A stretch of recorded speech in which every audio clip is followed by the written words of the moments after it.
ఈ వరి పోషకాల సిరి. చిత్తూరు జిల్లాలో వందల ఏళ్ల నాటి రకం సాగు. సువాసన వెదజల్లే అన్నం తింటే ఎంతో ఆరోగ్యం. దాని పేరు తులసి భాసు వరి రకం. పరిమళ భరితమైనది అని చెప్తున్నారు. తులసి భాసు అనే బెంగాల్ దేశీయ వరి రకాన్ని ఈయన సాగు చేస్తున్నారట. ఆయన పేరు చందోల్ కుమార్ రెడ్డి గారు.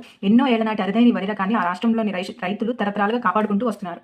భూములు మావి, వ్యాపారం మీది. పీపీపీ విధానంలో మున్సిపల్ స్థలాలు, భూములు కేటాయింపు. 6 పట్టణాభివృద్ధి సంస్థలో 685 ఎకరాలు సిద్ధం. ఆసక్తి గల సంస్థలను ఆహ్వానిస్తున్న పురపాలక శాఖ. చదువుల్లో ముందుకి, ఉద్యోగాల్లో వెనక్కి. అమ్మాయిలు స్టెమ్ విద్యలో రాణిస్తున్న, ఉద్యోగాల్లో అడుగుపెట్టే దశలో మాత్రం వెనకబడి ఉంటున్నారు. చదువుతో పాటు వారికి తగిన మద్దతు, సామాజిక అంగీకారం, వృత్తిపరమైన అవకాశాలు కల్పించడం అత్యావశ్యకం. విద్యా సంస్థలు, పరిశ్రమలు, ప్రభుత్వం ఇవన్నీ కలిసికట్టుగా కృషి చేస్తే అన్ని చోట్ల మహిళలు నిలదొక్కుకోగలుగుతారు. చదువుతో పాటు వృత్తి ఉపాధుల్లోనూ వారికి తగిన అవకాశాలు దక్కితేనే నిజమైన సమానత్వం, ప్రగతి సాధ్యమవుతాయి.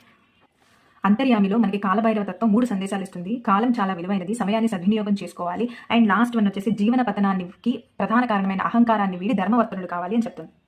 హాయ్ బుజ్జి కథలో ఒక చిన్న స్టోరీ. ఒక టీచర్ పిల్లల్ని అడుగుతుంది స్వేచ్ఛ అంటే ఏంటి అని చెప్పి. పిల్లలు వాళ్ళకి నచ్చినట్టుగా మాకు నచ్చిన పని చేసుకోవడం, నచ్చినట్టు బ్రతకడం అని చెప్తారు. కానీ టీచర్ చెప్తుంది మీకు నచ్చిన పనిని నచ్చినట్టు బ్రతకడం కాదు, గౌరవంతో ఆ పనిని చక్కగా చేయాలి, పద్ధతులు పాటిస్తూ నీట్గా చేసుకుంటూ రావాలి. అప్పుడే మనం ఆ దశలో ముందుకు వెళ్తూ ఉంటాం. అదే క్రికెటర్లు కూడా పాటిస్తూ వచ్చారు. అంటే ఆ పిల్లలకి క్రికెటర్లు అంటే చాలా ఇష్టం అని చెప్పారు. అందుకని చెప్పి వాళ్ళనే ఎగ్జాంపుల్గా తీసి వాళ్ళు ఇలానే మంచిని చక్కగా నేర్చుకుంటూ ముందుకు వెళ్ళారు, వాళ్ళు ఎలా పడితే అలా చేసుకుంటూ రాలేదు అని చెప్పి ఒక చిన్న ఎగ్జాంపుల్ చెప్పారు.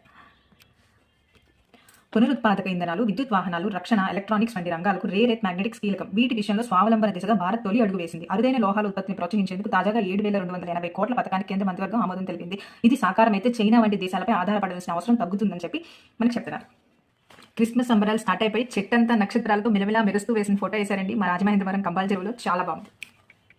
రాష్ట్రంలో హస్తకళకు అభివృద్ధి చేసేందుకు కూటమి ప్రభుత్వం ఉప్పాడని ఎంపిక చేసిందట. ఉప్పాడ జాందాని ఊపు అందుకోనుందా? దుకాణంలో ఉప్పాడ పట్టు చీరలు. సంక్రాంతి సీజన్పై వస్త్ర వ్యాపారుల ఆశలు. బాలికలకు 18 ఏళ్లు, బాలులకు 21 ఏళ్లు దాటకుండా బాల్య వివాహాలు చేయొద్దు, బాల్యం వికసించాలి, ఆరోగ్యంగా ఉండాలి అంటూ బాల్య వివాహాలు చేసిన వారి తల్లిదండ్రులపై కఠిన శిక్షలు వాటికి ఎలా విధిస్తారని చక్కగా పేపర్లో వేశారండి. బాల్య వివాహాలు ఎవరు చేయకండి ప్లీజ్. ఆత్మరక్షణ కరాటీ దోహదం చేస్తుందంటండి. ఇంట్రెస్ట్ ఉన్న పిల్లలకి కరాటీ నేర్పించండి. ఎవరికైనా తల్లిదండ్రులకి ఇంట్రెస్ట్ ఉన్న పిల్లలకి నేర్పించండి.